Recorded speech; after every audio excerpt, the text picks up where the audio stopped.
நீங்கள் தவறவிட்ட எபிசோடுகளை இப்பொழுதே காணுங்கள் உங்கள் Tandivan.com மற்றும் Tandivan யூடியூப் சேனலில்.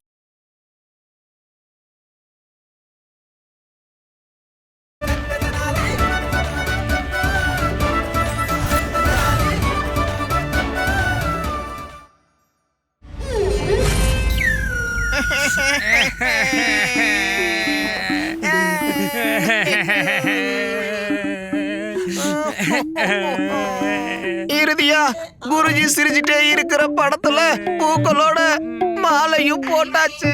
இன்னைக்கு சாயந்தரம் நம்மளோட குருஜிக்கு மரண தண்டனை கிடைக்க போகுது. அப்புறம் நாளைக்கு காலையில நம்மளுடைய பதவி நமக்கு திரும்ப கிடைச்சிட போகுது. மணி அவர்களே, இப்ப நாம இனிப்பு சாப்பிட்டே ஆகணும். தனி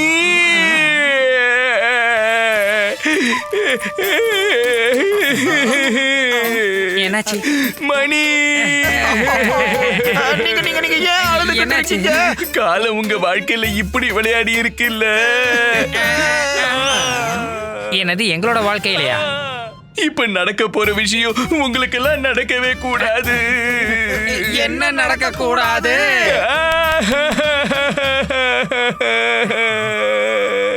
தனி பண்டித ராமகிருஷ்ணர் குருஜியை பத்தியா பேசிக்கிட்டு இருக்காரு. பேசிட்டு போகட்டு விடு. உள்ளுக்குள்ள எவ்வளவு சந்தோஷமா இருக்கணும் நமக்கு தானே தெரியும். ஆனா வெளியே அழுகுற மாதிரி நடிப்போம். சரி வா. சரி, இப்ப அவங்க கையை நீட்டுங்க. ஆனா ஏன்? மருதாணி போட்டுக்கோங்க, நல்லா உங்களுடைய கைகளை அலங்கரிச்சுக்கோங்க. கடைசியா ஒரு முறை நல்லா பாத்துக்கோங்க. குருஜியோடதையா? இல்ல, உங்களுடைய கைகளை. பண்டித ராமகிருஷ்ணரே, நீங்க என்னதான் சொல்ல வரீங்க? பாருங்க, நம்மளுடைய ராஜகுரு இருக்கார்ல, அவரு மகாராஜா கிட்ட சொல்லிட்டாரு. அதாவது முகமுடிய போட்டு சுத்திக்கிட்டு இருந்தது அவர்தான். ஆனா அந்த முகமுடிகளை நீங்க 2 பேரும் தான் உங்க கையால பண்ணி தந்தீங்கன்னு சொல்லிட்டாரு. இனி கையும் இருக்க போறதுல முகமுடியும் பண்ண முடியாது. ஏன்னா மகாராஜா கட்டளை இட்டுட்டாரு. குருவுக்கு மரண தண்டனை கொடுக்கறதுக்கு முன்னாடி உங்களுடைய இந்த அழகழகான கைகளை துண்டிக்க சொல்லிட்டாரு. அதனால கடைசி தடவையா மருதாணி போட்டுக்கோங்க. இல்ல, முதல்ல யாரு மருதாணி போட்டுக்கிறீங்க? யாரோட கைய முதல்ல வெட்ட போறாங்களோ அவங்க தான். போட்டு விடு. பண்டித ராமகிருஷ்ணரே, என்ன கொடுமை இது. பண்டித ராமகிருஷ்ணரே, இந்த விஷயத்துல இருந்து உங்களாலதான் எங்களை காப்பாற்ற முடியும். பண்டிதர் ராமகிருஷ்ணரே, நீங்க ஒரு புத்திசாலி தானே. எங்க மேல கருணை காட்டுங்க. ஏதாவது ஒரு வழியை யோசிச்சு எங்களை காப்பாத்துங்க. அப்படியா? அப்போ ஒரு வேலை பண்ணுங்க, வெறும் விரலை மட்டும் வெட்டிக்கோங்க. இல்லையா, அப்போ ஒரு விரலை வெட்டிக்கோங்க. அதுவும் வேண்டாமா? அப்ப இப்ப தப்பிக்கிறதுக்கு ஒரே ஒரு வழி மட்டும்தான் இருக்கு. நீங்க 2 பேரும் இதை எனக்கு சொல்லுங்க. அன்னைக்கு அந்த பொண்ணு என்ன கல்யாணம் பண்ணிக்கிட்டதா ஒரு நேரம் சொன்னால, அப்புறம் மகாமந்திரியார் மகாராஜாவுடைய அறையில எந்த நேரத்துல எலிய பார்த்து பயந்து போனாரோ அந்த 2 நேரங்கள்லயும் குரு எங்க இருந்தாரு? அந்த 2 நேரத்திலயும் குருஜி மந்தாகினி தேவியோட வீட்டுல தான் இருந்தாரு.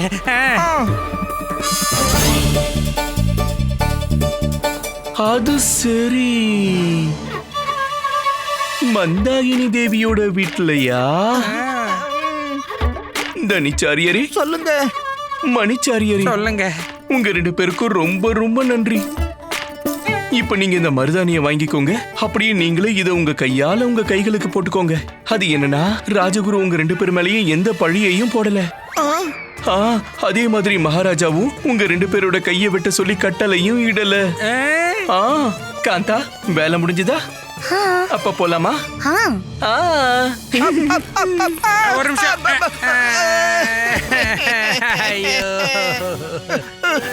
இப்ப இந்த மருதாணியை வச்சுக்கிட்டு என்ன பண்றது? நம்ம ரெண்டு பேரையும் திரும்பவும் முட்டாளாக்கிட்டாரு அந்த பண்டிதர் ராமகிருஷ்ணன். தனி அவர்களே, ஒருவேளை இவரு குருஜியை விடுதலை செஞ்சிட்டாருனா?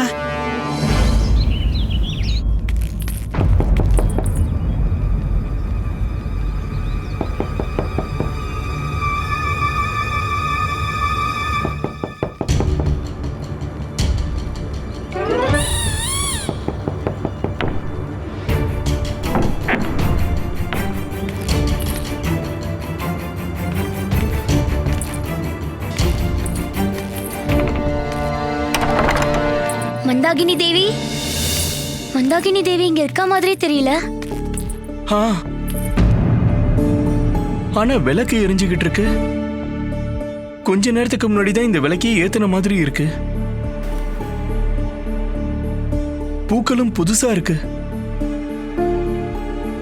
உள்ள தாழ்பால் போட்டிருக்கு. மந்தாகினி தேவி கண்டிப்பா இங்கதான் இருக்கணும். ஆனா அவங்க இங்கதான் இருக்காங்கன்னா ஏன் அவங்கள எங்கேயும் காணோம்?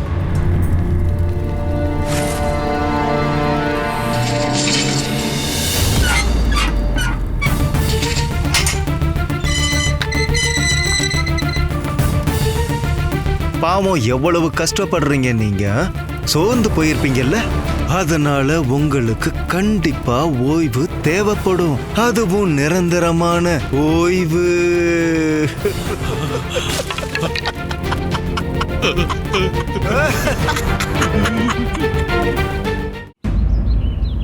மாலை பொழுதாக இன்னும் கொஞ்ச நேரம் தான் இருக்கு.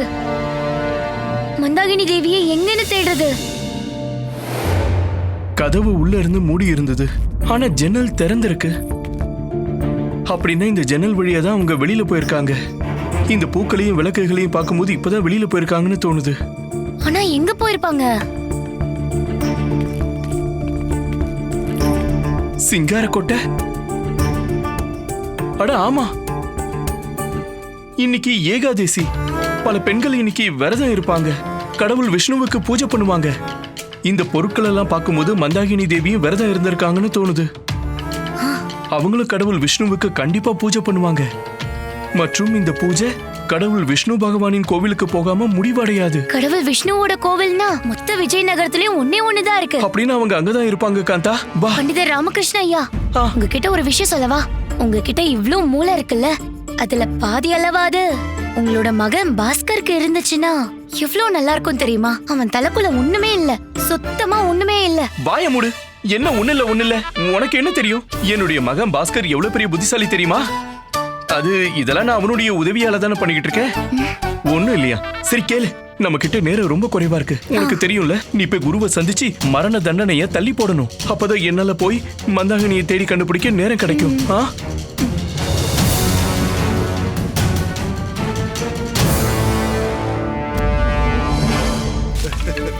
வேண்டாம், இப்படி சொல்லாத. நீ போய் மகாராஜாவுக்கு புரிய வை. மந்திரியாருக்கு புரிய வை. அவங்க கிட்ட போய் சொல்லு, என்ன மாதிரி ஒரு மகா பண்டிதனை அநியாயமா கொண்டு அவங்களே அவங்க தலையில பிரம்மஹத்தி தோஷத்தை போட்டுக்க வேணாம்னு சொல்லு. எழுப்பணுமா? இன்னும் நீங்க தூங்கவே இல்ல. அப்புறம் எப்படி நான் உங்களை எழுப்புறது?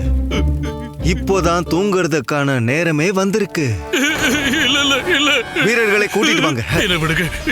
இல்ல நான் வர மாட்டேன். என்ன விடுங்க. வேண்டாம்.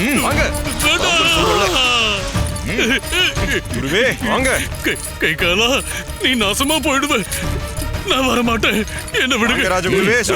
ஐயோ பண்டிதர் ராமகிருஷ்ணரே, எங்க இருக்கீங்க? என்ன காப்பாத்துங்க. ஐயோ மந்தாகினி தேவி, பூஜை பண்ற மாதிரி ஏன் நடிச்சுக்கிட்டு இருக்கீங்க? யாராவது வந்துட போறாங்க.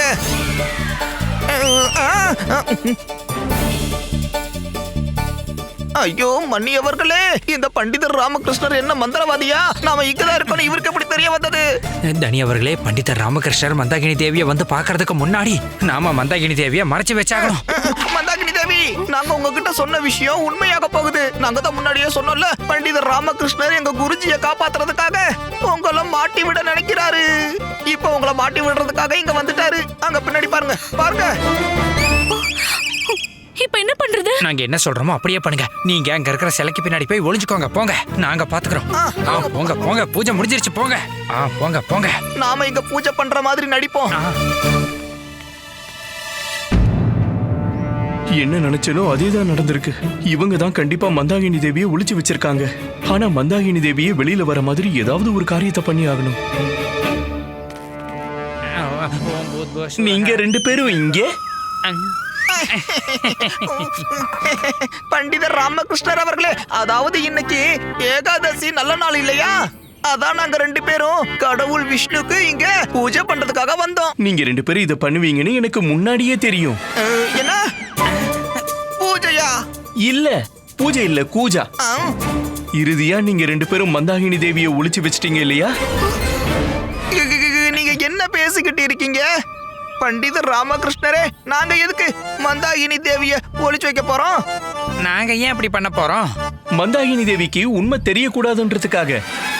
எந்த உண்மையை பத்தி பேசிக்கிட்டு இருக்கீங்க? அப்புறம் ராஜகுருவோட எல்லா சொத்துமான வெள்ளி, தங்கம், வைரம், வைடூரியம் எல்லாம் பல வருடங்களா அவர் சேமிச்சு வச்சது எல்லாம் இப்ப மந்தாகினி தேவிக்கு பதிலா உங்களுக்கு கிடைக்க போகுதுல்ல. ஆனா குருவோட ஆசையோ எல்லா சொத்தும் மந்தாகினி தேவிக்கு கிடைக்கணும்ன்றது. ஆனா நீங்க 2 பேரும் அப்படி நடக்க விட மாட்டீங்கல்ல. நீங்களே எல்லாத்தையும் சுருட்டிட்டு போறீங்களே, என்ன? அது மந்தாகினி தேவி இங்க இல்ல. அதை எப்படி எடுத்துட்டு போவாங்க? நான் எடுத்துட்டு போக விட்டா தானே? இல்ல இல்ல மந்தாகினி தேவி அவர்களே, நான் சொல்றத கொஞ்சம் கேளுங்க. வாய மூடுங்க. இல்ல ஒரு நிமிஷம். துஷ்டர்களே, இப்பவே உங்களை என்ன பண்றேன்னு பாருங்க. காட்டுங்க காட்டுங்க. வேண்டாம், ஒரு நிமிஷம் சொல்றது கேளுங்க. வேண்டாம், பண்டிதர் ராமகிருஷ்ணரே, எங்களை காப்பாத்துங்க. அடிங்க, நல்லா அடிங்க. வேணாம், விட்டுருங்க. ரொம்ப வலிக்குது தனி. வாங்க மந்தாகினி தேவி, குருவோட சொத்தெல்லாம் உங்களுக்கு வாங்கி தர வேண்டிய நேரம் வந்துடுச்சு. வாங்க.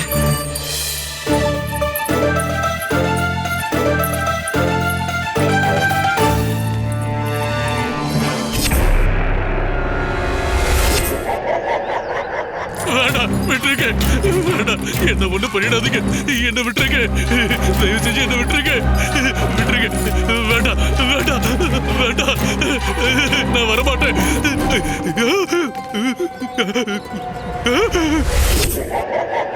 ஐயோ ஆண்டவா, இவன் என்ன பார்க்க இப்படி படு பயங்கரமான ஆளா இருக்கானு.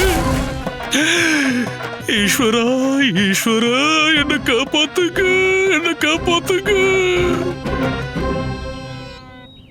பண்டிதர் ராமகிருஷ்ணர் பெரிய பெரிய பேச்செல்லாம் பேசிக்கிட்டு இருந்தாரு. ஆனா எப்பெல்லாம் எனக்கு உதவி தேவைப்படுதோ அப்பெல்லாம் காணாம போயிடுறாரு. நீங்க பண்ணது கொஞ்சம் கூட சரியா இல்ல பண்டிதர் ராமகிருஷ்ணா. நீயே உன்னோட மரணத்துக்கு அழைப்பு விடுத்திருக்க தத்தாச்சாரியாரே. உன்னோட வாழ்க்கையில இன்னும் சில நொடிகள் மட்டும்தான் மிச்சம் இருக்கு. இதுக்கப்புறம் பண்டிதர் ராமகிருஷ்ணாவுக்கும் இதே மாதிரி மரண தண்டனையை வாங்கி கொடுத்துருவேன். ஏங்க இங்க பாருங்க, தயவு செஞ்சு என் உயிரை எடுத்துறாதீங்க. சிவனுக்கு கோபம் வந்துரும். தாண்டவம் ஆட ஆரம்பிச்சிருவாரு. நெற்றி கண்ணை திறந்துருவாரு. ஒரு பிரளயமே வந்து எல்லாம் மொத்தமா பஸ்பம் ஆயிடும். நிறுத்துங்க, நிறுத்துங்க.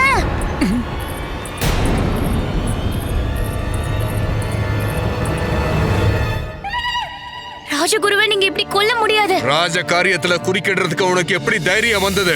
ஆனா மகாமந்திரியாரே, இவரை எப்படி என்னால சாக விட முடியும்? இவருக்கும் எனக்கும் இருக்க கணக்கு இன்னும் மிச்சம் இருக்கு. ஏ பொண்ணே, அது என்ன கணக்கு? இவர் என்கிட்ட இருந்து 100 தங்க நாணயங்களை கடன் வாங்கி இருந்தாரு. இப்ப இவர் இறந்துட்டாருன்னா அப்ப என்னோட 100 தங்க நாணயங்களை யார் எனக்கு திரும்ப தருவாங்க?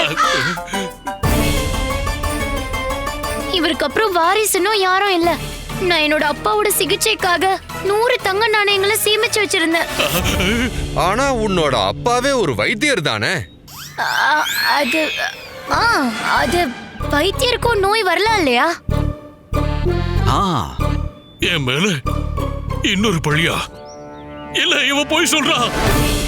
இப்ப என் மேல ஏன் பொய்யான பழிய போட்டுக்கிட்டு இருக்க? இங்க என்ன நடக்குது?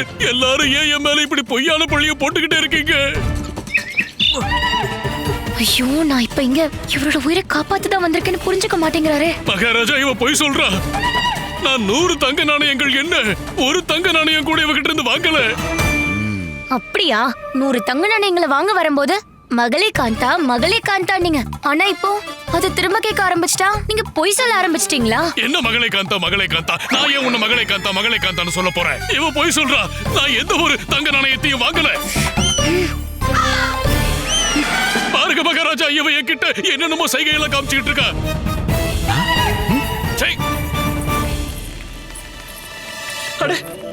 அட என்ன பண்ணிட்டு இருக்கீங்க? சீக்கிரமா வாங்க. இதுக்கு மேல என்னால வேகமா நடக்க முடியாது. அப்ப சரி, யோசிச்சுக்கோங்க. ஒருவேளை நாம அங்க போகிறதுக்குள்ள குருவுக்கு தண்டனை வழங்கிட்டாங்கன்னா அவரோட சேர்ந்து அவருடைய சொத்து எல்லாம் கையை விட்டு போயிடும். இல்ல, இது எல்லாத்துக்கும் சகவாசம் தான் காரணம் காந்தா. அந்த சுயநலவாதி கபடக்காரு துஷ்டன் பாஸ்கர் கூட இருந்து நீயும் இப்ப பாஸ்கர் மாதிரி ஆயிட்ட. நீங்க தான் கபடம் பண்ணிட்டு இருக்கீங்க. சாகுற நேரத்துல இப்படி பொய்யெல்லாம் சொல்லாதீங்க. மகாராஜா, நான் உண்மையதான் சொல்லிக்கிட்டு இருக்கேன். நான் இவகிட்ட இருந்து எந்த தங்க நாணயத்தையும் வாங்கல. இவளும் எந்த தங்க நாணயத்தையும் எனக்கு கொடுக்கல. இல்ல, எனக்கு என்னோட தங்க நாணயங்கள் வேணும்.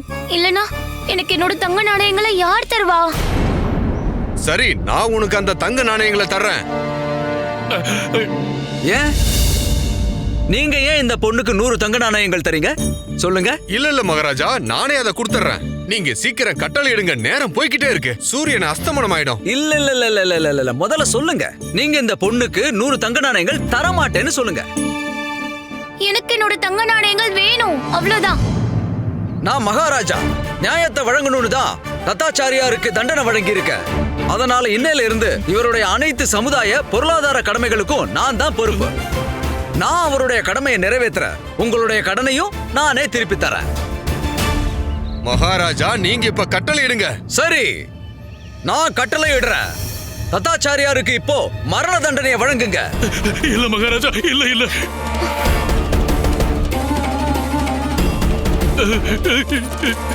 இல்ல இல்ல, வேண்டாம், என்ன விட்டுடுங்க, வேண்டாம் மகாராஜா.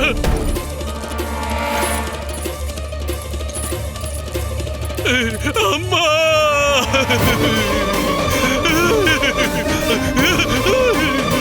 மகாராஜா, மகாராஜா.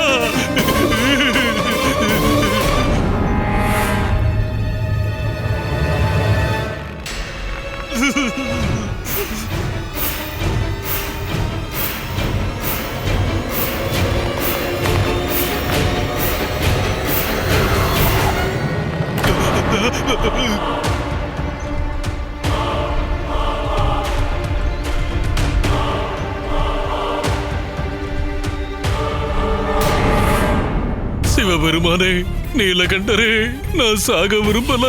என்னோட உயிரை காப்பாத்துங்க. பண்டிதர் ராமகிருஷ்ணர் எங்க இருக்காரு? அவரை அனுப்பி வைங்க பிரபு.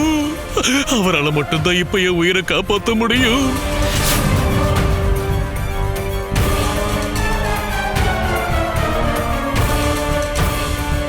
நில்லுங்க மகாராஜா.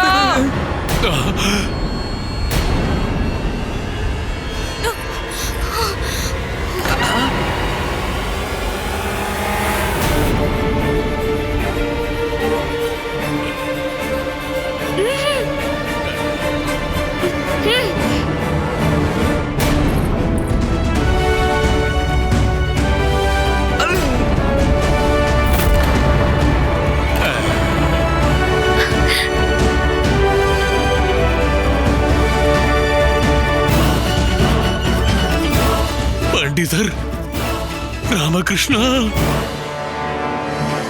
நில்லுங்க மகாராஜா, இந்த தண்டனையை நிறுத்துங்க மகாராஜா, இல்லனா தப்பு நடந்துரும்.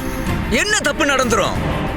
மகாராஜா, உங்களை மாதிரி நியாயம் விரும்பி மகாராஜா கையால ஒரு அநியாயம் நடந்ததுன்னா ஒரு பெரிய தப்புக்கு சமமானதுதான். மகாராஜா, ராஜகுரு தத்தாச்சாரியார் ஒரு அப்பாவி. உங்களை வச்சுதான் இவருக்கு எதிரான எல்லா ஆதாரங்களும் கிடைச்சதுங்கிறத மறந்துட்டு பேசுறீங்க. இப்ப இவரை அப்பாவின்னு சொல்லிட்டு இருக்கீங்க. மகாராஜா கட்டளை இட்டுட்டாரு. இவருடைய குற்றம் நிரூபிக்கப்பட்டுடுச்சு. இவருக்கு மரண தண்டனை வழங்கப்பட்டாச்சு. மகாராஜா, தயவு செஞ்சு நான் சொல்றத ஒரு முறை கேளுங்க. மகாராஜா எதை கேட்கணும்? நீங்க என்ன சொல்ல போறீங்க? நீங்க மகாராஜாவோட முடிவுக்கு எதிராக செயல்பட்டு மகாராஜாவை அவமானப்படுத்துறீங்க. இல்ல இல்ல மகாராஜா, உங்களோட முடிவுதான் எல்லாத்துக்கும் மேல. ஆனா ஒரே ஒரு முறை நான் சொல்றத கேளுங்க. அதுக்கப்புறம் நீங்க உங்க விருப்பப்படி பண்ணுங்க. ஆனா அதுக்கு முன்னாடி நான் சொல்ல வரதையும் சொல்ல எனக்கு ஒரு வாய்ப்பு வழங்குங்க மகாராஜா. மகாராஜா, இந்த ராஜ நடன கலைஞர் உங்களுக்கு தெரியல? தேவி மந்தாகினி. மகாராஜா வாழ்க.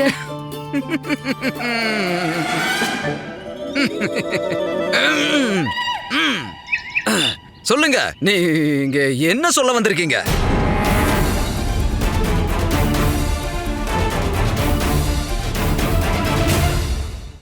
மந்தாகினி தேவி, குருவுக்கு மரண தண்டனை கிடைச்சிருக்கு. அவருடைய உயிர் இந்த உடலை விட்டு போறதுக்கு முன்னாடி நம்ம எதுக்காக வந்தோமோ அந்த வேலையை நம்ம செஞ்சு முடிச்சிடணும். நான் என்ன சொல்ல வரேன்னு உங்களுக்கு புரியுது இல்லையா? கொஞ்சம் கொஞ்சம். சரி மந்தாகினி தேவி, இப்போ உங்ககிட்ட சில கேள்விகளை கேட்க போறோம். கடவுளை சாட்சியா வச்சு அந்த கேள்விகளுக்கு சரியான பதில நீங்க சொல்லணும். அதுக்கப்புறம் நம்ம 2 பேரும் என்ன நினைச்சோமோ அது நடந்துரும். கேளுங்க, என்ன கேட்கணும்? நீங்க இத சொல்லுங்க. நம்மளுடைய ராஜகுரு உங்களுடைய வீட்டுக்கு அடிக்கடி வந்துட்டு போயிட்டு இருப்பாரா?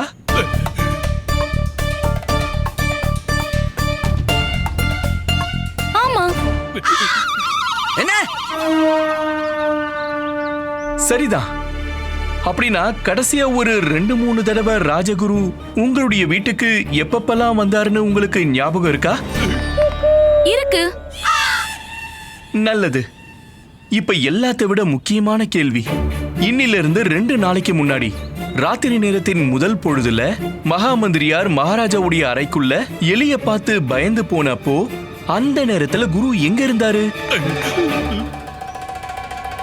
அப்புறம் ஒரு 4 நாளைக்கு முன்னாடி மாலை நேர முதல் பொழுதப்போ அந்த பெண் சொன்னபடி, அதாவது என்ன கணவர்னு சொன்னாலே அவளை நான் கல்யாணம் பண்ணிக்கிட்டதா சொன்ன அந்த நேரத்துல நம்மளுடைய ராஜகுரு எங்க இருந்தாரு?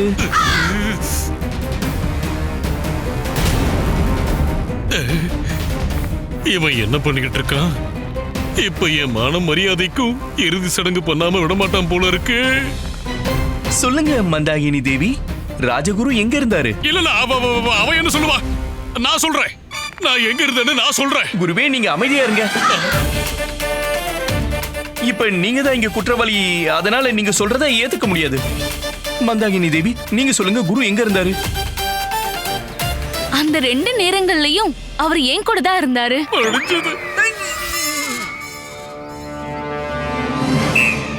அவர் உங்களுடைய வீட்டுக்கு எதுக்காக வந்தாரு?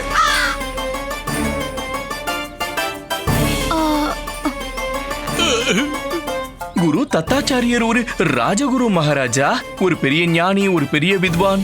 இவர்கிட்ட இருந்துதான் ஞானத்தின் கங்கை நதி ஓடிக்கிட்டே இருக்குமே. அதனால இவரு தேவி மந்தாகினி அவர்களுக்கு வரலாறு கல்வியை சொல்லி தரத்துக்காக போயிட்டு இருந்திருக்காரு. என்ன மந்தாகினி தேவி அவர்களே?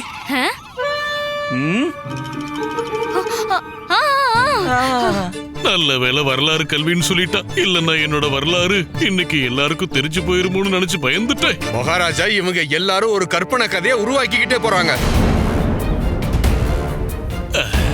இது எல்லாமே பொய் மகாராஜா. ஆமா மந்திரியார் அவர்களே, எனக்கும் அப்படிதான் தோணுது. இது ஒரு பொய்யான கதைன்னு தோணுது. ஆனா ஒருவேளை இது உண்மையான கதை அப்படின்னா, மந்தாகினி அவர்களே, நீங்க வரலாற்றை பத்தி என்னவெல்லாம் கத்துக்கிட்டீங்க சொல்லுங்க. இல்ல மகாராஜா, நான் அப்படிலாம் ஒண்ணு சொல்ல வரல. நான் என்ன சொல்ல வர்றேன்னா, இவங்க தத்தாச்சாரியாரை காப்பாத்துறதுக்காக ஒரு கதையை சொல்லி நடிச்சுக்கிட்டு இருக்காங்க, ஏமாத்த பாக்குறாங்க. இது உண்மை இல்ல, இது பொய். நீங்க ரொம்ப சரியா சொன்னீங்க மந்திரியார் அவர்களே. மந்தாகினி தேவி, நீங்க சொல்றத கேட்டு தத்தாச்சாரியார் அன்னைக்கு உங்க கூட தான் இருந்தாருன்னு நாங்க எப்படி நம்புறது? சொல்லுங்க. இந்த விஷயத்தை நிரூபிக்க உங்ககிட்ட வேற ஏதாவது ஆதாரம் இருக்கா? ஆமா மகாராஜா, அந்த 2 நேரத்திலயும் என்னோட சேவகி என் கூடவே இருந்தா. அப்படியா? அந்த சேவகியை எங்க அழைச்சிட்டு வர சொல்லுங்க. ஆமா மகாராஜா, நானே என் கண்ணால இவர் அங்க பார்த்தேன். இவர் அங்க வந்ததும் இவருக்கு தண்ணி கொடுத்ததுக்கு அப்புறம் தான் நான் என் வீட்டுக்கு கிளம்பி போனேன்.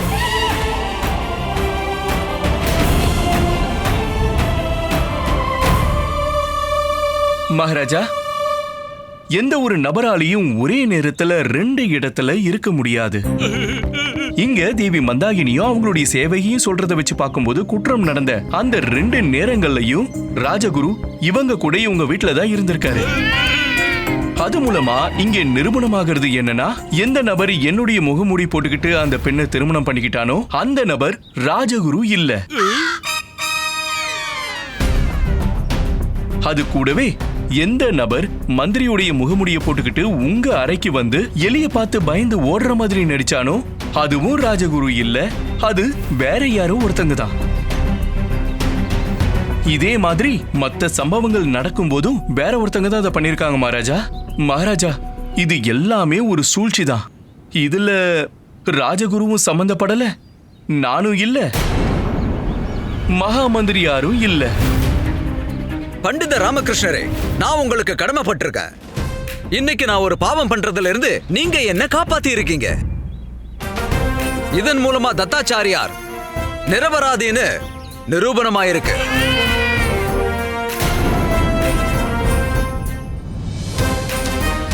அதனால முழு மரியாதையோட இவரை விடுதலை செஞ்சிருங்க. பண்டிதர் ராமகிருஷ்ணர், பண்டிதர் ராமகிருஷ்ணர், பண்டிதர் ராமகிருஷ்ணர்.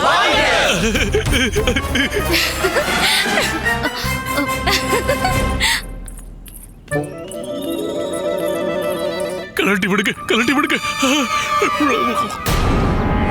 ரொம்ப நன்றி பண்டிதர் ராமகிருஷ்ணரே, இல்லனா இன்னைக்கு பெரிய தப்பு நடந்திருக்கும். பிரம்மஹத்தின்ற பெரிய தோஷத்துல இருந்து எங்க எல்லாரையும் காப்பாத்திருக்கீங்க. ஆனா இப்ப கேள்வி என்னன்னா பண்டிதர் ராமகிருஷ்ணரே, அது யாரு? உங்க 2 பேரையும் 3 பேரையும் அவங்களுடைய சூழ்ச்சியில மாட்டிவிட முயற்சி பண்ணது கபாலசத்ரு மகாராஜா. விஜயநகரத்தோட எல்லையில வசிச்சுக்கிட்டு இருக்கிற அந்த பயங்கரமான கொள்ளைக்காரன் விஜயநகரத்தோட அரசவைக்கு கலங்க ஏற்படுத்ததான் இந்த சூழ்ச்சியை பண்ணிருக்கான். அம்மா காளியோட கருணையால அவனுடைய திட்டம் தோல்வி அடைஞ்சிருச்சு. அப்புறம் நாங்க 3 பேரும் தப்பிச்சிட்டோம். இனிமேல் அந்த எதிரி தப்பிக்கவே முடியாது. மந்திரியார் அவர்களே, உங்க உளவாளிகளுக்கு தகவல் சொல்லி அனுப்புங்க. இத பண்ண அந்த எதிரி கூடிய சீக்கிரம் நம்ம கைகள்ல பிடிபடணும். கண்டிப்பா மகாராஜா. சபை இதோட முடிவடையது.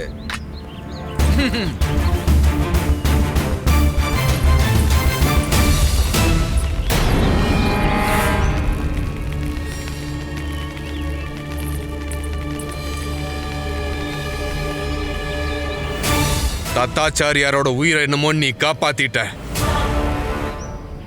ஆனா உன்னோட உயிரை எங்கிட்ட இருந்து யாரு காப்பாத்த போறாங்க? மகா மந்திரியாரே, நீங்க என்னவோ ஏமாத்திட்டீங்க.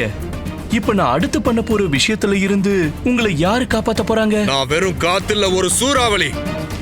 அதனால யார் என் முன்னாடி வந்தாலும் அவங்களோட அழிவு உறுதியானது. நீங்க சூறாவளினா நான் ஒரு கடல். உங்களை மாதிரி எண்ணற்ற சூறாவளிய எப்படி அப்படியே முழுங்கிறதுன்னு எனக்கு தெரியும்.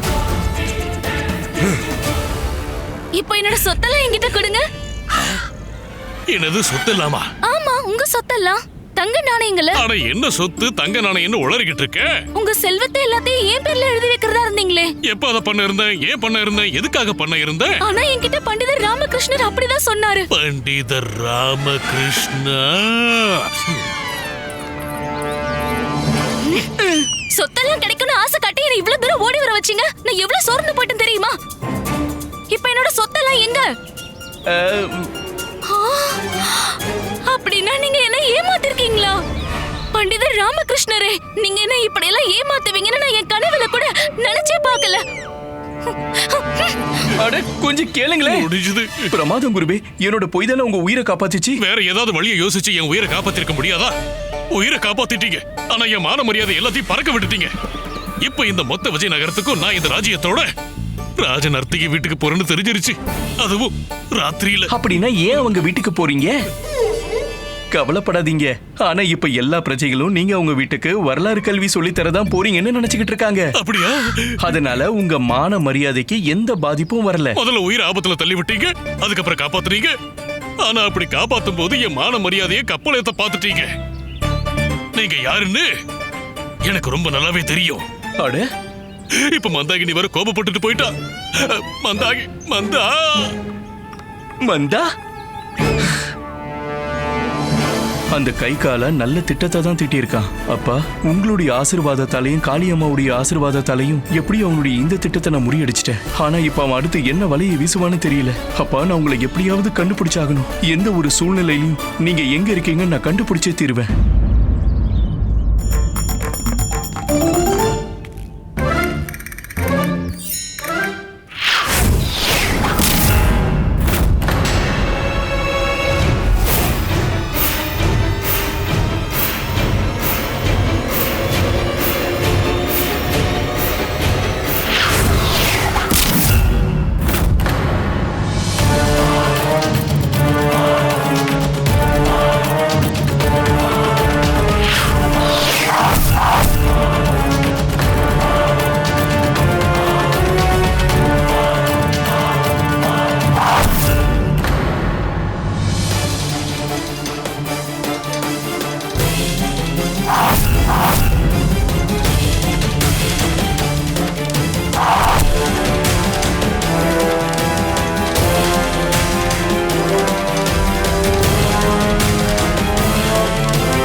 உங்களுடைய குறி ரொம்ப அதிகமாவே தவறிட்டு இருக்க மகாமந்திரியாரே.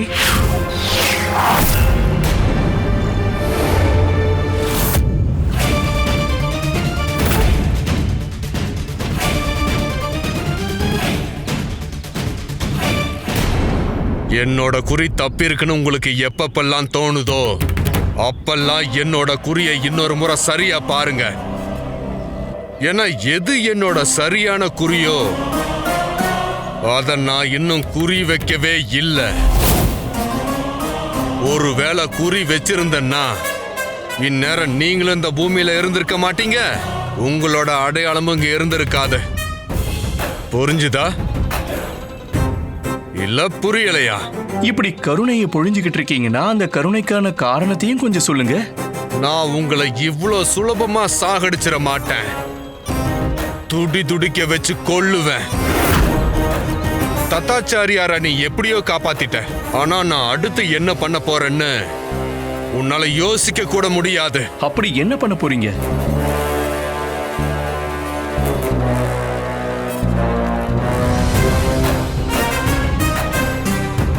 கனவை நிஜமாக்கிறதுக்கான நேரம் வர்ற வரைக்கும் கனவு கண்ணுக்குள்ளேயே அமைதியா காத்துக்கிட்டு இருக்கோம்.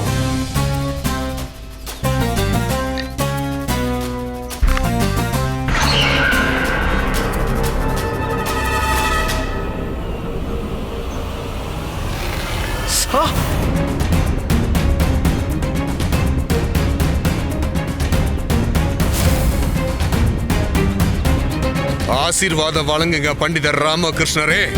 இப்போ சொல்லுங்க, வெற்றி உண்டாகட்டும்னு.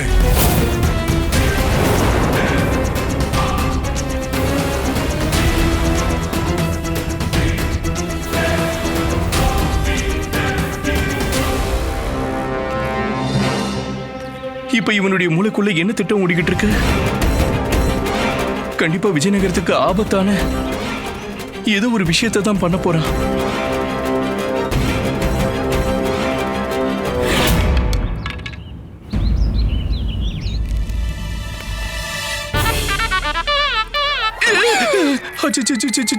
என்ன பண்ணிட்டு இருக்கீங்க சாரதாமா? இது எரிஞ்சிருச்சுன்னா என்னால அப்பாவோட விஷயத்தை போடவே முடியாது. அப்புறம் அவரை தேடி கண்டுபிடிக்கிறது இன்னும் கடினமாயிடும்ல. ஐயோ, எவ்வளவு நாள் ஆயிடுச்சு. இன்னும் எவ்வளவு நாள் அப்பா மாதிரி வேஷம் போட போற? அந்த மந்திரி வேற உனக்கு எதிரி ஆயிட்டாரு. எனக்கு என்னமோ அவர் ஏதாவது திட்டம் போட்டு உன்னை ஏதாவது. அது கொடுங்க கொடுங்க கொடுங்க. அப்படி எதுவும் ஆகாது. நீங்க ஏன் இவ்வளவு கவலைப்படுறீங்க? இங்க பாரு, உன்னையும் நான் இழக்க விரும்பல. உன் அப்பாவை தான் நான் தொலைச்சிட்டேன். அப்பாவை தொலைச்சிட்டீங்களா? என்ன சொல்லிட்டு இருக்கீங்க சாரதாமா?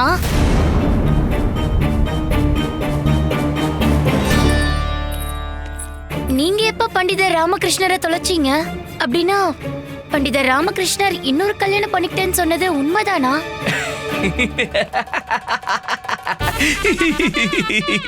விஜயநகரத்தின் செய்தியாளர் வந்துட்டாங்க. உனக்கு எல்லாத்தையும் தெரிஞ்சுக்கணும்ல. அமைதியாரு. ஏதேதோ பேசிக்கிட்டு இருக்க. அப்படின்னா ஏன் இவங்க பண்டிதர் ராமகிருஷ்ணரை தொலைச்சிட்டு தான் சொன்னாங்க?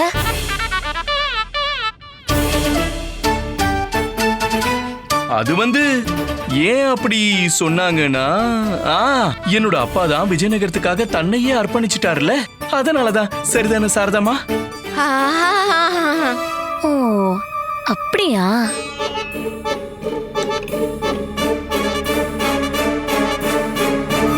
ஆனா நீயே இப்ப உன்னோட அப்பா மாதிரி உடைய உடுத்திருக்க.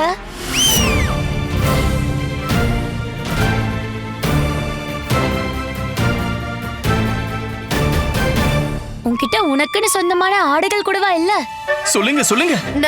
நான் என்ன சொல்றது? நீ சொல்லு. நானே சொல்றேன்.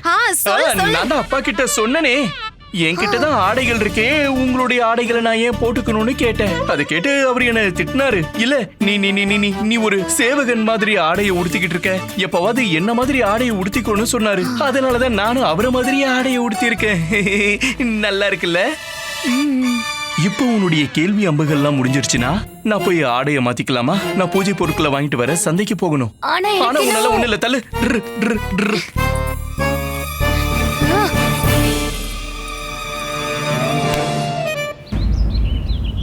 அதெல்லாம் எனக்கு தெரியாது. மாடி என்னோட தான், நான் கூட்டிட்டு போவேன்.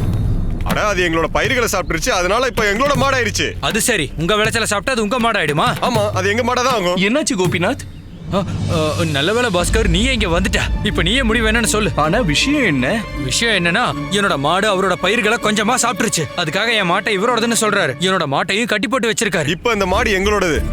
நீ என்ன சொல்ற? வேற என்ன, இவரோட மாடு வந்து எங்களோட பயிரெல்லாம் சாப்பிடுதுன்னா எங்களோட பயிர்னால தானே அது உயிர் வாழ்ந்துட்டு இருக்கு. அதே மாதிரி பாலையும் எங்க பயிரை சாப்பிட்டு தான் தருது. அதனால அதோட பாலும் உயிரும் ரெண்டுமே, அதாவது மொத்த மாடும் எங்களுக்கு தானே சொந்தமாகும். இவங்க சொல்றதும் சரிதான். அந்த மாடு இவங்களுடைய பயிரை சாப்பிட்டு உயிரோட இருக்குன்னா அது மேல உரிமையும் இவங்களுக்கு தானே இருக்கும். அட பாஸ்கர், நீ என்ன பேசிட்டு இருக்க? இதெல்லாம் சரியில்லை. உங்க அப்பா பண்டிதர் ராமகிருஷ்ணன் மட்டும் இங்க இருந்திருந்தாருன்னா இப்ப அவர் சரியான முடிவை தான் சொல்லிருப்பாரு. இதை நானே பாத்துக்கிறேன்.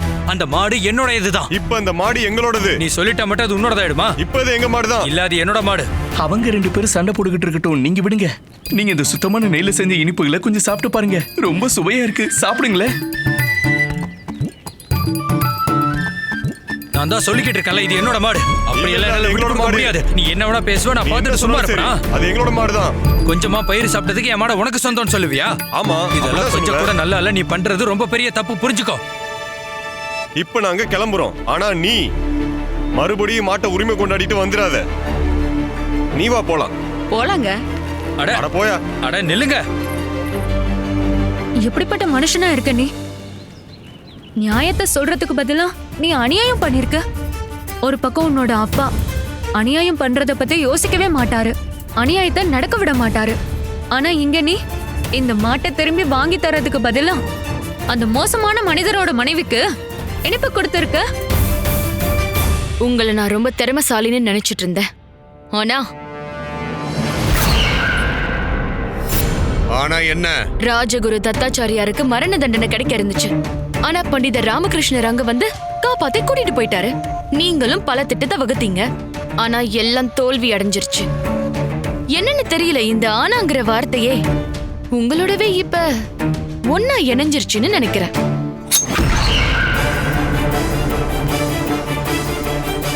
இது என்னோட கத்தி. இந்த கத்திக்கு என்ன ரொம்ப பிடிக்கும்.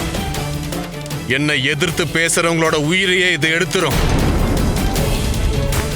அப்ப வாங்க, என்னுடைய உயிரை எடுத்துக்கோங்க மந்திரியாரே. இது அப்படியே என்னுடைய கழுத்துல இறக்குங்க. ஆனா என்னால என்னுடைய தோல்வியை எப்பயும் ஏத்துக்க முடியாது. உன்னோட இந்த கடுமையான வார்த்தைகள் சூளம் மாதிரி என்ன குத்திக்கிட்டு இருக்கு. ஆனா இது உயிரை எடுக்கிறதுக்கான நேரம் இல்ல, முடிவெடுக்கிறதுக்கான நேரம்.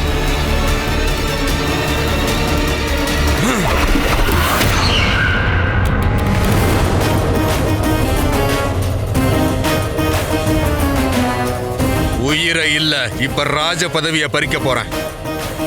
அடுத்து என்னென்னலாம் நடக்க போகுதுங்கிறத பாரு. இப்ப நான் யோசிச்சு வச்சிருக்கிற திட்டத்துல உன்னோட கணவர் மகாராஜாவே ராஜ பதவியை விட்டு தந்து எனக்கு பட்டாபிஷேகத்தை பண்ணி வைப்பாரு.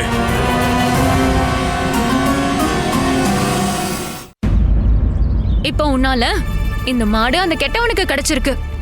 அட கொஞ்சம் நில்லுங்க.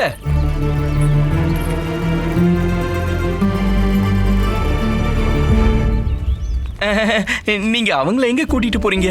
இவங்களை எங்க கூட்டிட்டு போறேன்னா நீ சொல்றது ஒண்ணும் புரியல பாஸ்கர். இவங்க என்னோட மனைவி. இவங்கள நான் கூட்டிட்டு போகாம அப்புறம் நீயா கூட்டிட்டு போவ? நான் தான் கூட்டிட்டு போவேன். என்ன? உனக்கு எவ்வளவு தைரியம் இருந்தா என்னோட மனைவியை கேட்டிருப்ப. அடட, கோவம்லாம் படாதீங்க. உங்களுடைய மனைவி என்னுடைய இனிப்புகளை சாப்பிட்டிருக்காங்க. கேளுங்க, என்னுடைய இனிப்புகளை சாப்பிட்டீங்க இல்லையா? ஆமா. பாத்தீங்களா, ஆமான்னு சொல்லிருக்காங்க. அப்படின்னா இவங்க மேல எனக்கு தானே உரிமை இருக்கு. ஏய் வாய மூடு. இனிப்புன்றது ஒரு சாப்பிடுற பொருள், அதனால சாப்பிட்டேன். அதுக்காகலாம் நான் உனக்கு சொந்தம்னு அர்த்தம் இல்ல. அதே மாதிரி விளைச்சல்ன்றது ஒரு மாடு சாப்பிடுற பொருள் தானே, அது சாப்பிடுச்சு. அதுக்கும் என்னோட மனைவிக்கும் என்ன சம்பந்தம் இருக்கு? பாருங்க, அந்த மாடு இவருக்கு சொந்தமானதா இருக்கலாம், மனைவி உங்களுக்கு சொந்தமானவங்களா இருக்கலாம். ஆனா அந்த மாடு உங்க பயிரை சாப்பிட்டு இருக்கு. அதே மாதிரி உங்க மனைவி என்னுடைய இனிப்பை சாப்பிட்டு இருக்காங்க. இப்ப நீங்க எப்படி மாடு உங்களுக்கு சொந்தம்னு சொல்றீங்களோ அதே மாதிரி நானும் உங்களுடைய மனைவி எனக்கு சொந்தம்னு சொல்றேன். அதனால இனிமே உங்களுடைய மனைவி ஏன் கூட இருப்பாங்க. எப்படி இந்த மாடு உங்க கூட இருக்கோ அப்படி. பாஸ்கர் சொல்றது சரிதான். இல்ல இல்ல, நான் என் கணவரை விட்டுட்டு எங்கேயும் வர மாட்டேன். சரிதான், நீங்க உங்க கணவர் கூடவே போங்க. ஆனா அதுக்கப்புறம் மாடு அதோட முதலாளி கூட தான் போகும். அது மட்டும் இல்லாம நீங்க இவர் இப்படி கஷ்டப்படுத்தினதுக்கு நீங்க அவர்கிட்ட மன்னிப்பும் கேட்கணும். என்ன மன்னிச்சிடு சகோதரா, நான் தப்பு பண்ணிட்டேன். இனி நாங்க இந்த மாதிரி தவறு பண்ண மாட்டோம். எங்க வீட்டுக்கு வந்து நீங்க உங்க மாட்டை கூட்டிட்டு போங்க. சரிதான். அப்புறம் கோபிநாத், உன்னுடைய மாடு இவங்களுடைய நிலத்துல இருந்து எவ்வளவு பயிர்களை சாப்பிட்டிருக்கோ அந்த நஷ்டத்தை நீ தான் ஈடு கட்டணும். சரின்னு சொல்லு. கண்டிப்பா பண்ணிடுறேன். நீடோடி வாழ்க மகனே. இதே மாதிரி உன் அப்பாவுக்கு புகழ் சேர்த்துக்கிட்டே இரு. பாஸ்கர், என்ன மன்னிச்சிரு. அவசரப்பட்டு நான் என்னென்னமோ பேசிட்டேன்.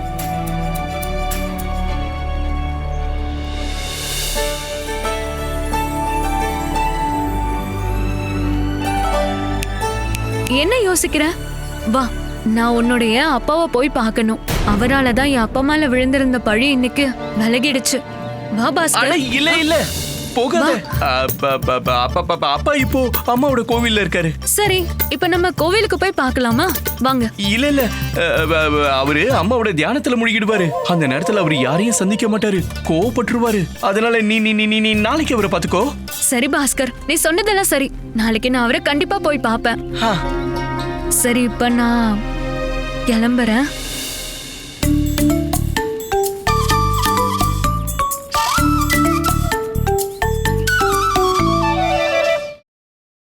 Catch us on TV, Tandivan.com, Facebook and YouTube.